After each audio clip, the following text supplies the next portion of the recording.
how to add or remove high contrast button to the quick settings panel on the Samsung Galaxy S25, S25 Plus, Edge or Ultra.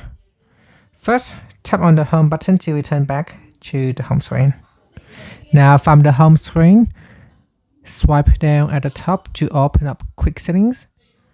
In here, you want to tap on the pencil icon or the edit button. Next, tap on edit.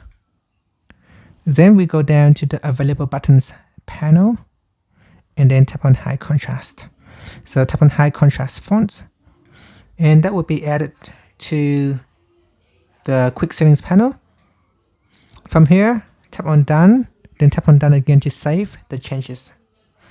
After that, tap on the home button to return back to the home screen. Now if you pull down the quick settings panel, you can see high contrast font is there. You can quickly switch it on or turn off with a tap of a button. To remove the button, you need to tap on the edit button, then tap on edit, and then we scroll down and then tap on the remove button right there. And that's it. So now it is removed from the quick settings panel. You need to tap on the done button at the top here and then tap on done again to save the changes. And that's it. Now if I pull down, you can see high contrast fonts has been removed. And that's it. Thank you for watching this video. If you find it helpful, please like and subscribe to my channel for more videos.